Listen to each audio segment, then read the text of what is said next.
All right, let's start. We shall continue our discussion on the group algebra of a finite group.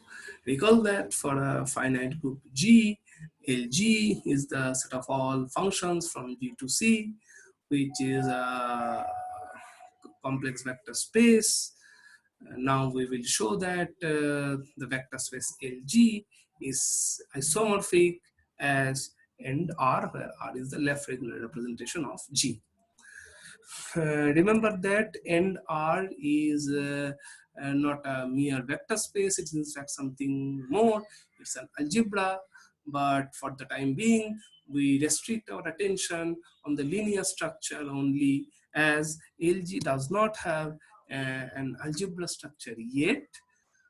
In fact, that's what the whole point is. We want to make LG an algebra over C by defining a product appropriately.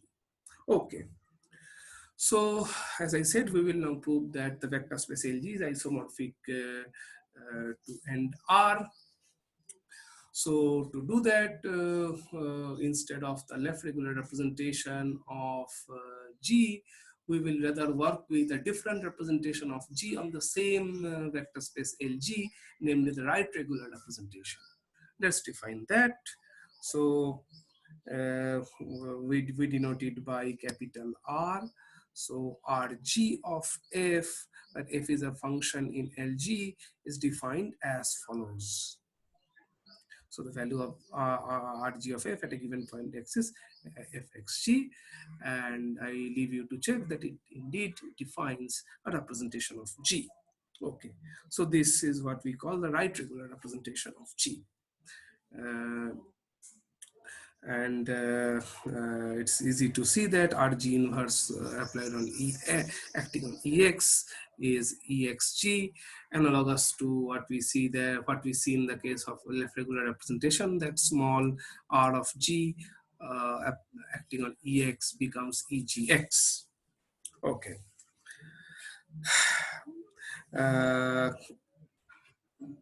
Since instead of left regular representation, as we started to talk about right regular representation, then one might ask that whether they are same or not. That's what we will settle now. We will see that small r is isomorphic to capital R. To see that, let's define a map for any f in Lg. Define f bar, whose value at the point x is the value of f at the point x inverse for every x in G. And once we have this map, f goes to f bar, now we can see that this diagram commutes for every small g in capital G. And since f bar is f, so therefore f goes to f bar is an isomorphism between the left regular representation and the right regular representation of the group G. So instead of considering the left regular representation, when we consider the right regular representation, actually we have not done anything substantially different, because the representations are isomorphic. So therefore their endomorphism, algebra, they are also isomorphic. So n small r being same isomorphic to n capital R. So it's enough to show that LG is isomorphic to n capital R as vector spaces over C. I should mention that the reason behind working with capital R instead of small r is simply in what follows. It is going to be more useful to us, nothing else. We have already seen that small r is isomorphic to big R. So algebraically or structurally, we have not made any change. Simply, since capital R is more useful in what follows, to perform something, to see something, that is why we are working with capital R. Okay, algebraically they are same. Okay. So while to show that, let's make some general observations. So let's start with any complex representation of G on a vector space V. So now what we will do is, for each small v in capital V, we will define a map from LG to V, which is defined as follows. If you look at the definition, it becomes immediate. It becomes immediate that this TV for every V is indeed a linear map from LG to V. Okay. So remember, it's a linear map from LG to V, but both on LG and V, we have two representations of G. So therefore, it is natural to ask whether this linear map from LG to V is gene variant or not. That's what we will check. So in order to show it is gene variant, what we have to do is we have to first consider this for any H in G.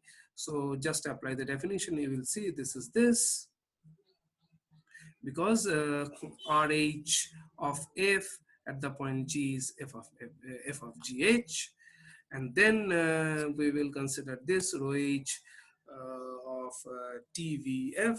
Then you can immediately say that this is not a, using from the definition, this is this. Now you just make a small substitution, GH inverse equal to T. Then you will see that this since GH inverse equal to T, so this is T inverse and this is TH. So this expression and that expression, they match. So therefore this fellow and this fellow they match. That shows the gene variance of the linear map TV for every V. Okay. So thus we are arrived at the following linear map from V to home R row. So what is home R row? Let me recall for you. It is the space of all homomorphisms from the set of all homomorphism from the representation R to the representation row. What it means is this is the collection, this is the vector space of all gene variant linear maps from LG to V. Okay.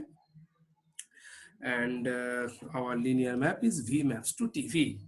It's again, if you look at the definition of TV, from there it is clear that it's linear in V as well.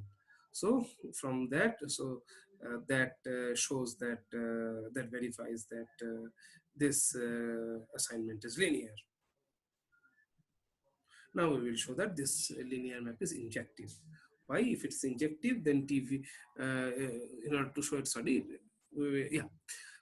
we will show it's injective. So we suppose TV is 0, you have to show that V is 0. So TV is 0 means for every F, this guy is 0.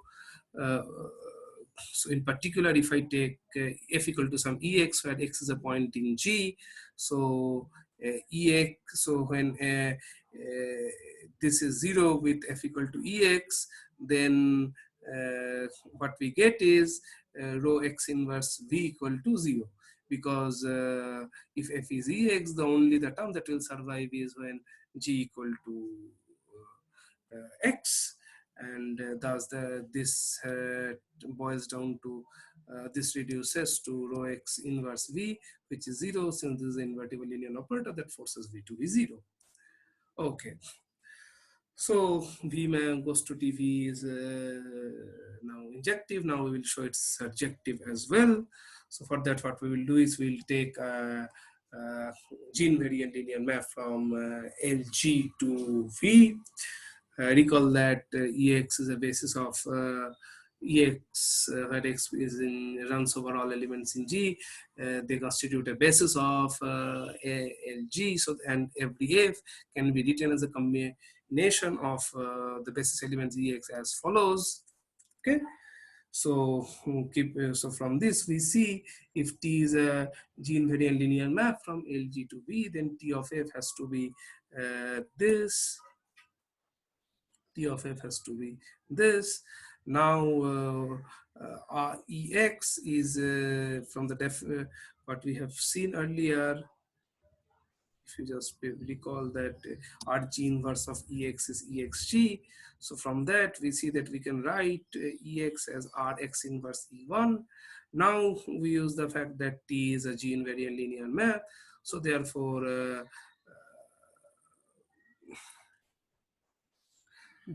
we have this is simply uh, this is simply that. And if you look at this expression, this is nothing, you can immediately realize that as tt1 of f. Okay, so that just shows that every gene variant linear map t is nothing but t of te1.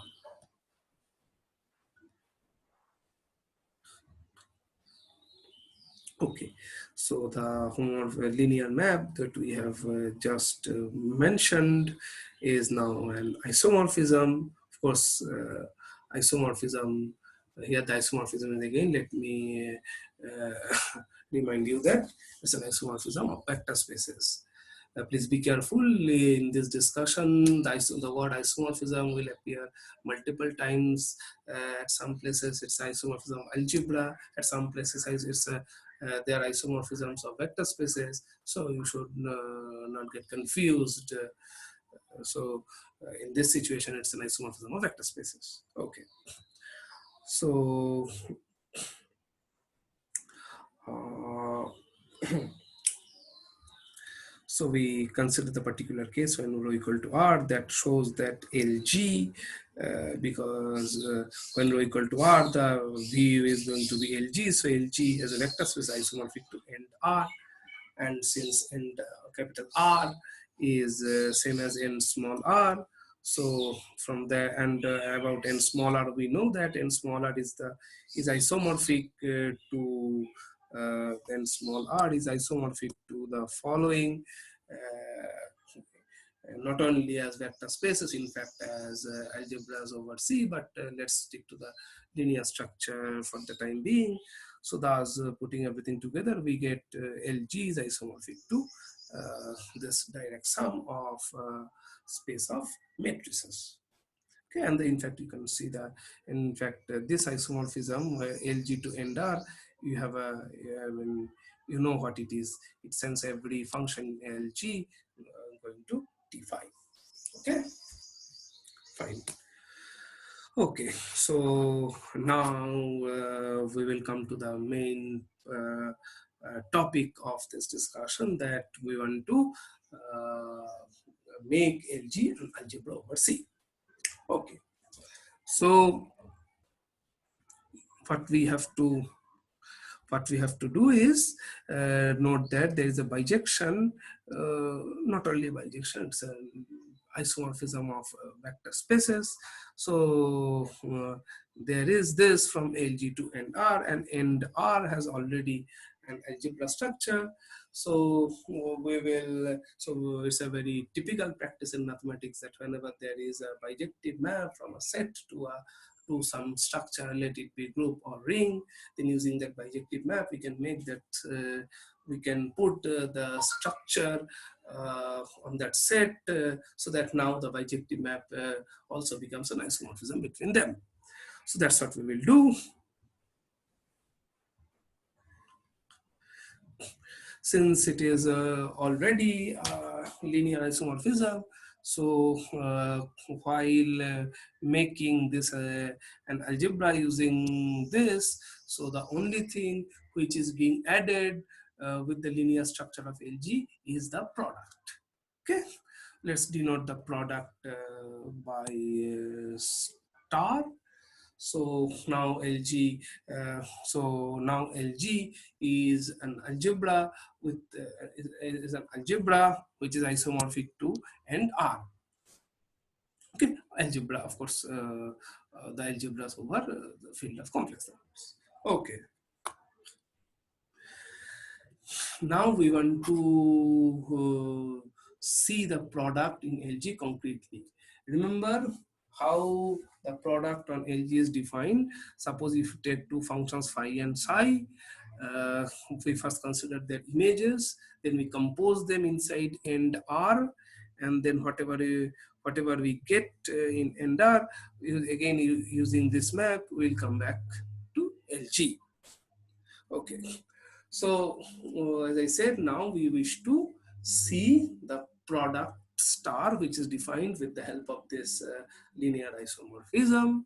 We want to see the product concretely. Okay, since every f admits an expression like this, so in order to see the product of two functions uh, concretely, it's enough to see how uh, these fellows ex star ey, they look like.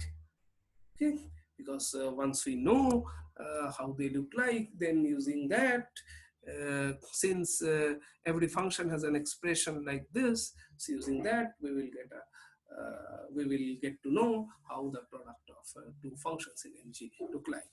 Okay, let's see how such a typical product looks like.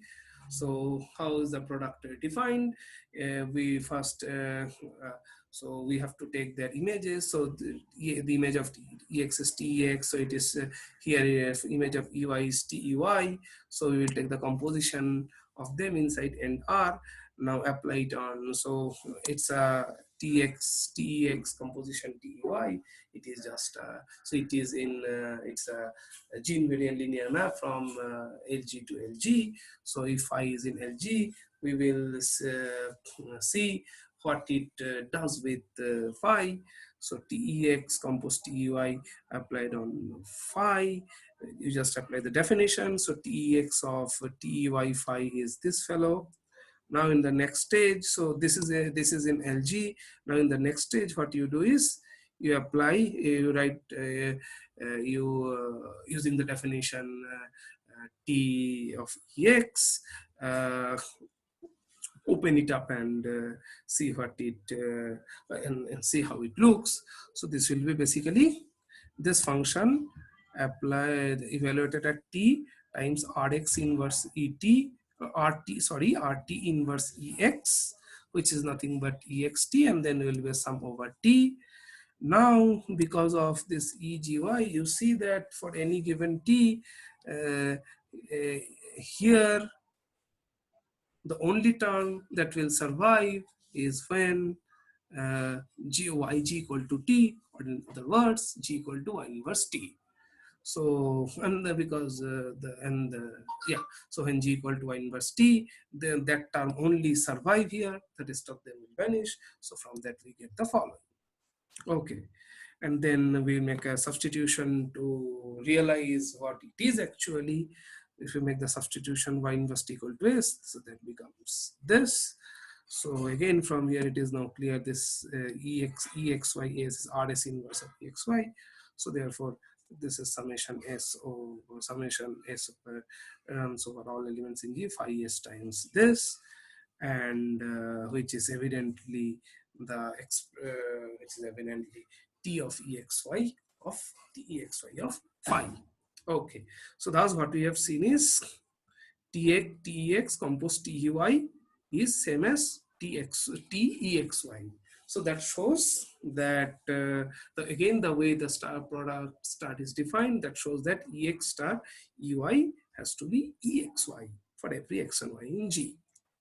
Okay, so when we know how these typical products look like, so using that we can immediately see how the product of two functions in LG look like. So phi star G applied on Z, if we will evaluate that. So phi is this, psi is this, and then using distributivity, because we are in the setup of an algebra, so that will be summation xy phi xi y exy, and apply evaluated at the point Z. Now you see that on the terms which will survive only are the terms where xy happens to be Z. Or in other words, if xy equals to Z, that means x has to be zy inverse. Let me repeat. If you look at this expression, you will see that the terms that will survive, uh, the terms that will survive are precisely the terms for which xy is z. Okay, so thus this is the case. So for any two functions phi and psi, that is how the product star looks like. Okay, now I think this reminds something to you. This kind of thing, it's not unnatural to expect that you have seen this kind of expression earlier. Let me help you to recall. So suppose the group is abelian and you write down the notation additively. So then in that case, zy inverse should be written as z minus y. And now if you just replace the sum by an integral, then that expression is very much familiar to you in your real analysis when you have been taught Fourier, Fourier transformation or Fourier analysis in particular. Then you see that this is nothing but the expression of the convolution product. So keeping that in mind, here also we call star the convolution product. Okay.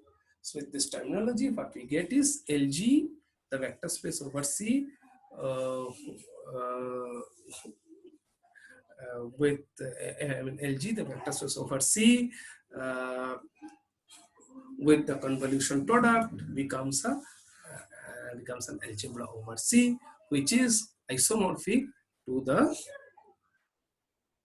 algebra of endomorphisms of the right regular representation.